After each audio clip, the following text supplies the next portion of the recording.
ना कभी वो मिलेगा। आप अपनी एक एक श्वास की कीमत को समझिए, अपनी एक एक श्वास की कीमत को जानिए, क्योंकि ये श्वास कोई हल्की फुल्की नहीं है।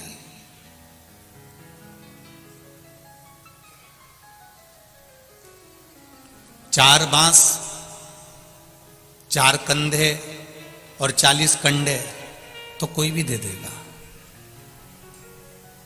कितने बांस? जम के बोलो जरा। कई लोग पूछते हैं 4 बांस का क्या लफड़ा है, 2 बांस पे तो जाते हैं। हमने कहा बीज में भी तो लगाए जाते हैं काट के। 2 तो उसी के काम आते हैं जो काट के बीच बीच में बनाए जाती है अर्थी और ले जाया जाता है। 4 बांस, 4 कंधे और 40 कंडे। गाय के गोबर के जो कंडे होते हैं वो 40 से ज्यादा लगते ही नहीं है। इससे ज्यादा तुम जाके देख लेना, कोई ना अभी तक 150-200 लगाए हो तो बता दो। यहां तो अर्थी जलाने वाले, चिता जलाने वाले भी इतने चतुर होते हैं कि वो अंदाजा लगा लेते हैं, अरे हल्की बॉडी है, लिया 2 कुंटल लकड़ी बस बहुत है, और कंडा लिया 25-50 बस बहुत है, हो गया। लिया 10-20 कंडा उठा।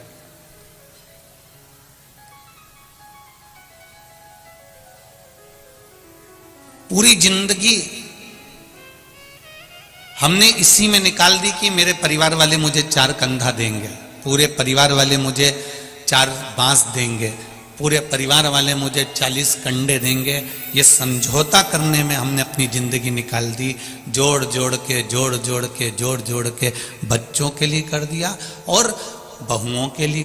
जितन धूप लगे आवे तुम्हें कर दिया, परिवार के लिए कर दिया, पर अपने लिए कभी नहीं करा। वो तो आपको धन्यवाद है।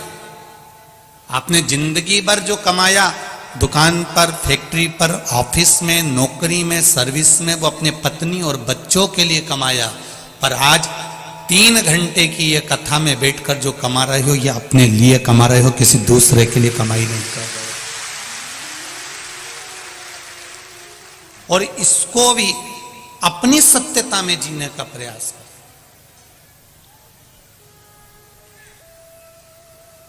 अपने आनंद के साथ जीने का प्रयास करें।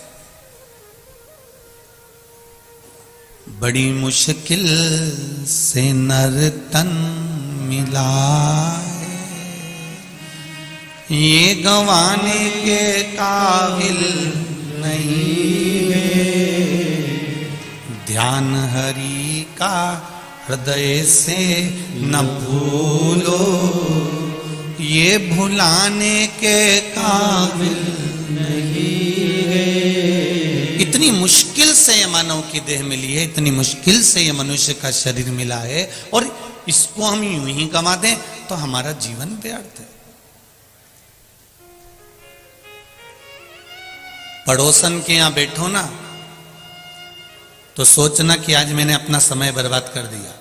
रिश्तेदारों के यहां बैठो तो समझ लेना कि आपने अपना समय बर्बाद कर दिया। कहीं गलत जगह पर बैठो तो समझ लेना कि समय बर्बाद कर दिया। पर कभी टीवी खोलकर आस्था चैनल के सामने शिव महापुराण की कथा या पंडाल में बैठकर या मोबाइल के सम्मुख में कथा सुनो तो समझ लेना कि मैंने कौन सा पुण्य करा था जो आज मेरे सामने ये शिव महापुराण की कथा सम्मुख में। हमारी कीमत भगवत भजन से। अभी तुम यहां से निकलो, बाहर जाओ, बहुत सारी दुकान लगी हैं। चाय पूछना कितने की है, कितने की चाय? 10 रुपए की। ओहो,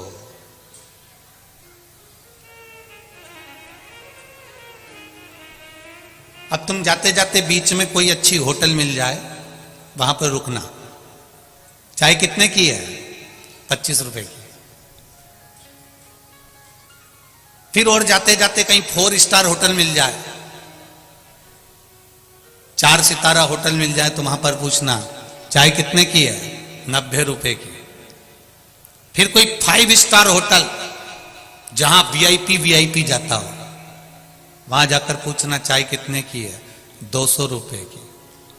जो चाय, अब उसने कोई अलग से तुम्हारे लिए 200 रुपए में कहीं केसर और पिस्ता तो नहीं डाला होगा चाय के अंदर।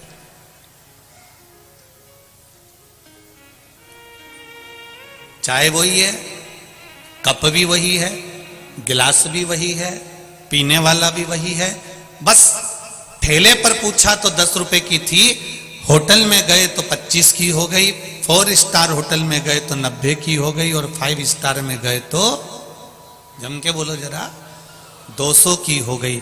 अर्थात चाय वही है, पर चाय की वैल्यू कहां बढ़ी? जब वो ऊंची जगह पर जाकर बैठी तब उसकी वैल्यू बढ़ गई।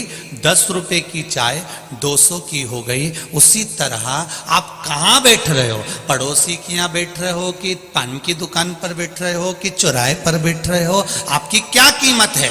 पर जब आप शिव महापुराण की कथा में जाकर बैठते हो तब आपकी कीमत परमात्मा जानते